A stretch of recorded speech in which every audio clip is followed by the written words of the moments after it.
Hi, everyone. Welcome to the digital experience team. This is our iteration release video. We'll be demoing what we released for the past 2-week period. Today is Thursday, February 24th. And first up, according to our boards, is Lauren Barker. All right. Share my screen. Oh, don't leave the meeting. Shoot. Okay. I can do this. Oh.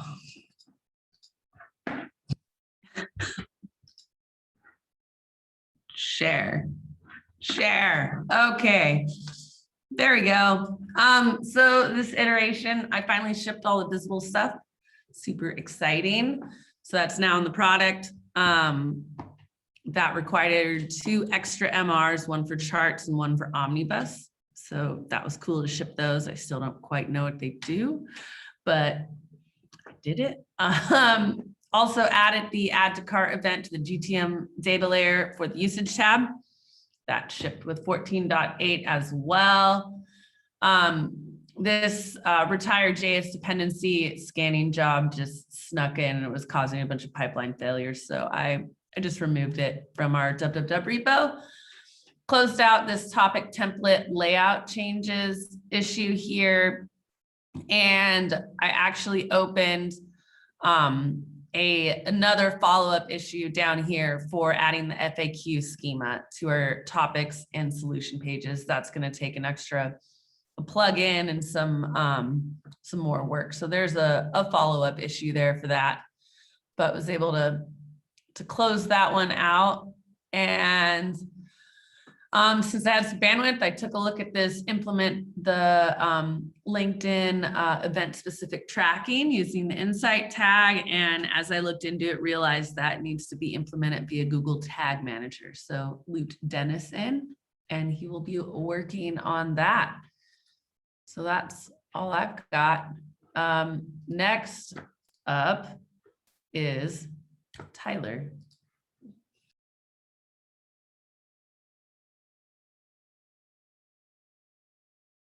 Hello, yes. So screen sharing, here we are, stuff that I did. Big ticket item was adding the form submission event to, they're using a combined group and project form now for the onboarding flow. So I had to like redo a bunch of Google Tag Manager stuff that we're doing. There is also a follow-up to it for more events, which the work for this is done. It's in review. And it's gone through one round of reviews. And so now I'm in the second review. So like, I expect that it's basically done as far as I'm concerned. I expect that to basically just ship and merge and get out there, in the next 24 hours. Did some work around some requirements for making sure that all of the Google Tag Manager stuff we've done is totally like in the clear, legally speaking, and it absolutely is. I think we were just like, we basically asked questions that we asked before we started this work, and we just like re-asked those questions and just to like triple check, and the answer was like, yep, you're good. And then I just closed this issue out because this already works. The deploy script for the production deploy script has a cleanup script that runs and works to remove deleted pages. If anyone does encounter a scenario where their deleted page is not being deleted, let me know. It doesn't run every time, so it is on a timer. So there are some interstitial states where you may end up for a period of a couple hours like not seeing a page removed, so that could be the issue. And then other stuff we did in review apps, so worked with Laura on stopping the cookie banner from appearing in review apps, which I think is mostly an issue for people who live in countries where their countries take their privacy seriously, because it was never an issue for me. But I know Canadians were probably having problems there. So what happens now in the review apps, there's 2 different solutions for Middleman and for Nuxt. And Middleman, we can like very easily just not ever render OneTrust. So that's what we're doing there. And then in Nuxt, I have a little callback thing set up that like checks to see a particular environment variable, and then if we're in the review app, it will close. It'll render OneTrust and then auto close it. So you may see a flash of OneTrust, but you shouldn't have to like manually click a thing for it. It'll just go away. So yeah, I think that's it for me. And who's up next in the order? Nathan is not here today, so Laura, it is you. Thank you. And yeah, thank you for the cookie banner thing. It's already been such a blessing.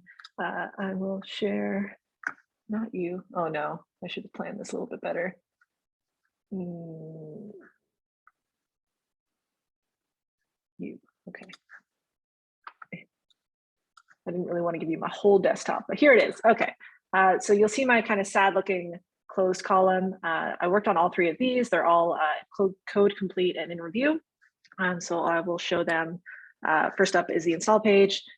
So this, sorry, my little Zoom thingy is in the way. I know you guys can't see it, but okay. So this is the install page. Huge. It has the kind of side nav stuff going on. These top ones have their own like install instructions, which pop open and can be closed. Some of them have, you know, highlight on them for if they're important. There's a little tooltip action.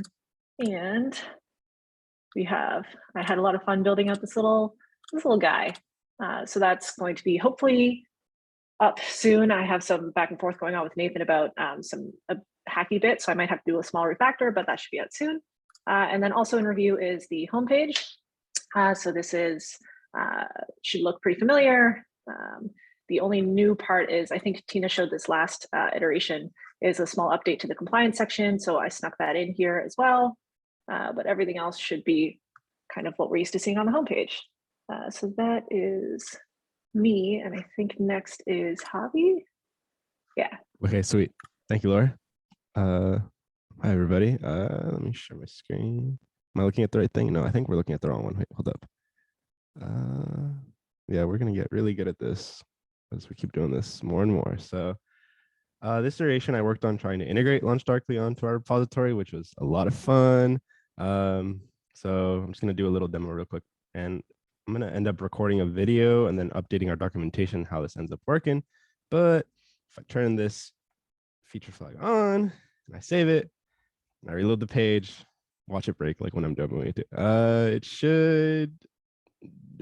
should work, and it didn't, but it should. So that's something that we had figured out. Something that's kind of nice about the way that we're doing it is like in the templating, it's more explicit when we're actually using an experiment, which I think will be nicer for all of us when we're doing stuff. And then I worked on trying to integrate GitLab ESLint into our repository. I didn't get much headway in this since I was focusing mostly on trying to integrate LaunchDarkly, and there's a lot of tests for things that are still failing. I think there's further questions for us to ask regarding what rules we actually want to enforce, but we can talk about that in the actual thread itself.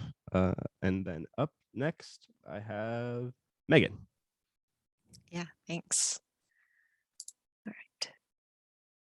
I need to share that one. Yep. All right. In this iteration, I added Mermaid charts to the buyer experience repository. There's nowhere in these pages that we actually need to implement them quite yet, but the plugin is there. There's more information on how to use it in the plugins markdown file. And there is a component you can integrate that's ready to go, or you can just import the library directly into the page or component you want to work on. You're right, that little zoom thing is in the way. Next was adding shadows into slippers, specifically into the card component, but in slippers now we have variables for our many box shadow variations. And for the card component now there's, you can specify whether you want a primary or secondary shadow, and each one has 4 variations in that. So primary is not as dark, but secondary 4 is very, very dark. So that is in prod now. Next was adding the microservices topics page. I think we're all wrapped up on those. There was a regression, or not this one. This I updated some header tags and a lot of pages, and you can look at this MR. A lot of pages had like either no H1 tag, or they had an H3 tag with H2 tags supposedly in it. So a lot of things I swapped around and made that more semantic. Today there was a quick update. There's a new remote playbook that launched today. So on the all remote page, swapped out that image. There was a few regressions. I updated this iteration. One of them was with the addition of the all remote page. If you went to company culture, it was trying to render from Nuxt. So it was rendering like the free trial CTA component and like nothing else. So I added that to the route ignore file. So now it's rendering correctly from the dub repo. Another regression, I think Jess had caught this one. There's some text alignment issues, so that's all sorted out. This one I caught, I think this is from an update of the slippers button, but this is not what it should look like. This is what it should look like, and now looks like that again. I think this specifically hit our topics pages.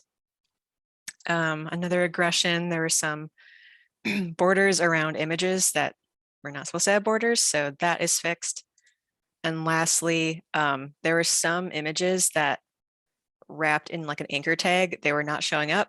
So that's fixed now. This just hitting these two solutions pages. So a lot of regressions.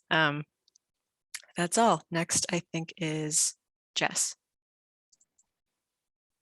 Okay, share. Okay, so I worked on what I called content gathering for IA refresh. So we're doing this information architecture refresh. Basically went through about 800 URLs one by one, just trying to figure out what we should keep, what should move into the new buyer repo, what should be deleted, what should be redirected.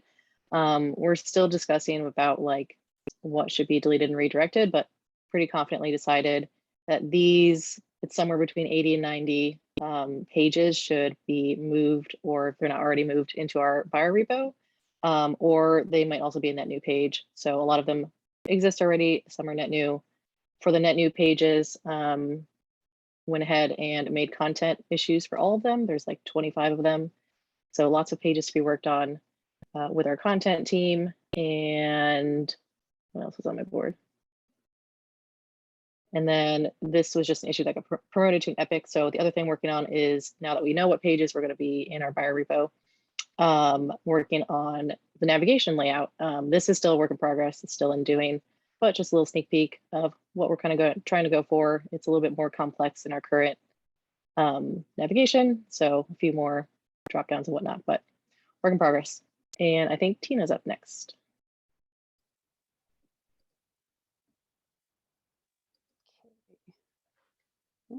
All right. So I had a request for an update on the customer stories page. This is the page that we have now. So we've brought it up to date by applying slippers to it. So this is a new header with maybe it's rotating things doesn't work very well because this is Figma, but you get the idea. Which would change the content up here and the data points. What else do we have here? We've got also some filtering options to help customers and users find case studies that are relevant to them. We're calling them customer stories now, pardon me. And that's it. A second mock-up for that also, which just shows the filtering option a little bit higher. I was also the DRI for the slippers maintenance this iteration. It was a short one, so I really only had time to work on the cards. So the biggest update here is that now we have a single card in Figma with different options. I'm clicking over here, whereas before we had a card for every single one of these options for resources, for blogs. So I want to thank Jess for teaching me how to do this also. So I didn't do this by myself, by the way. What else do I want to show? Yeah, this kind of dropped on our laps yesterday, just a design refresh of the homepage for SCO, but just adding the new brand and maybe just doing some neat things there. It's not in a state to look at since we started on that yesterday. So that's it. That's it for me. Carrie, I'll pass it over to Carrie.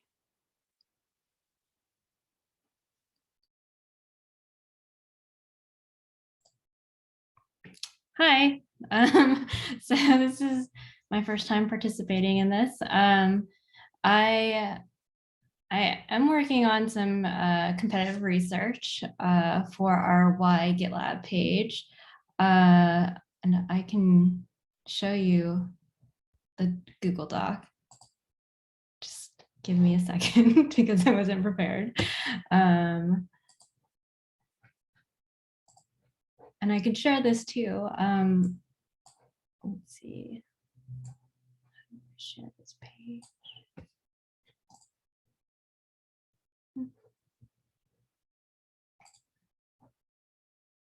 Okay.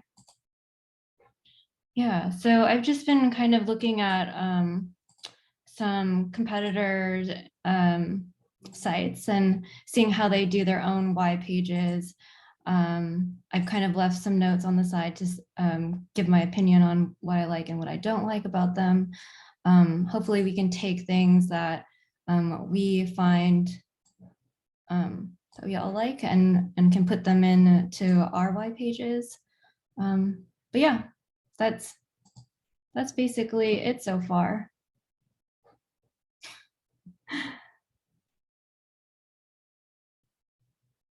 I'm going to stop sharing. Oh yes, I did onboarding too.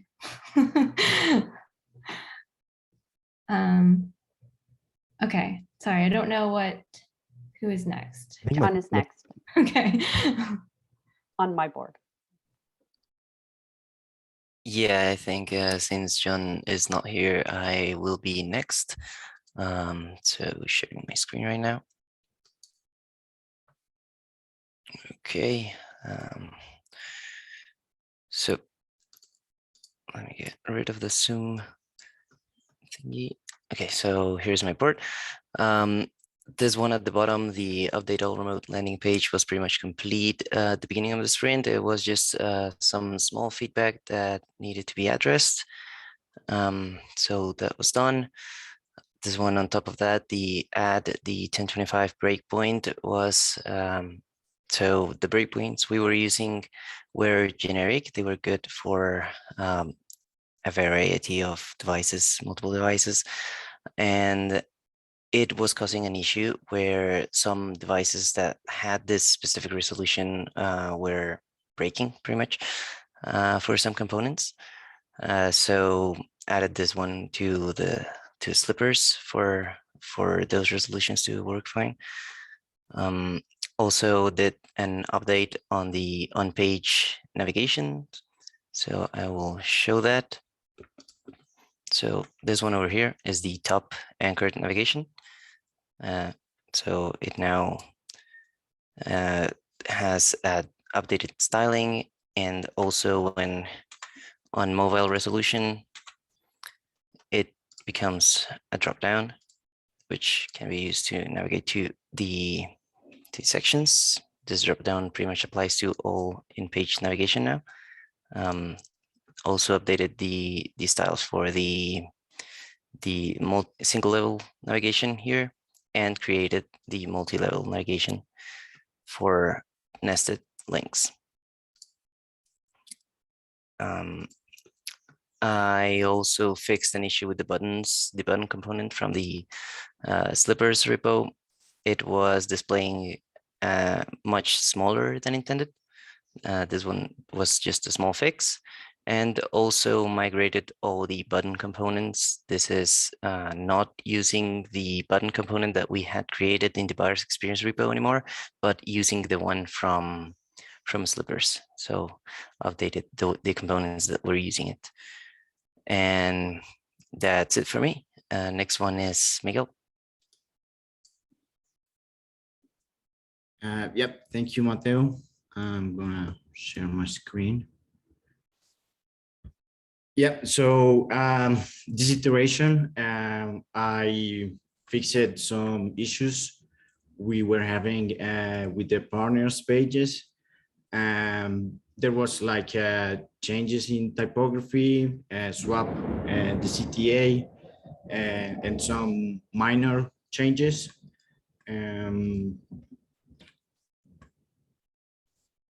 For example, we also eliminated the line that was behind those cards, and we centered some text here, and yeah, it was like a simple issue.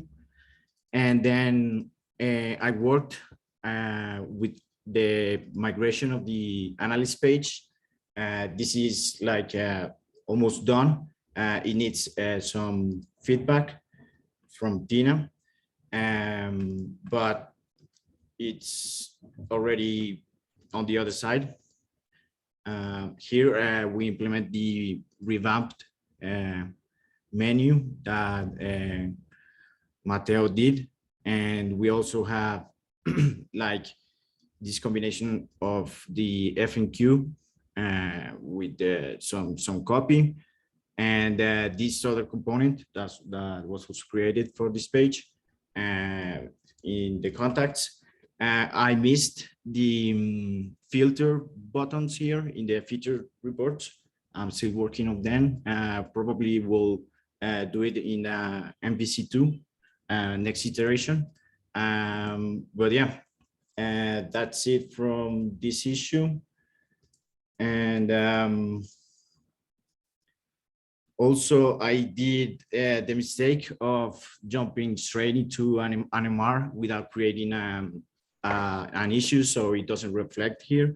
But we did a 2-line change in the video carousel component because there was a CSS property that was repeated, so it was having kind of a strange behavior. And next time I will create the issue so it gets reflected. And also I worked on this. There's some changes to be done. There are some instances where the anchor link tags have nested components or images and icons. So if we apply the slippers link styles and component just like that, it messes up with the UI. So I have to look for those regressions. And yeah, that's it. Next is Daniel. Yeah, I'm gonna start sharing my screen.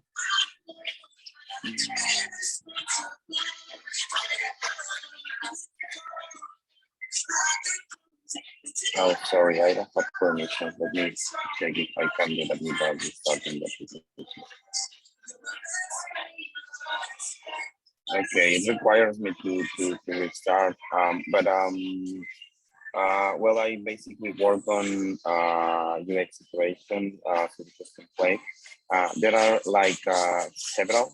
It is only one ticket, the big one. Has several issues there. All of them related with the UX. It's around 11. I made the same mistake as Miguel.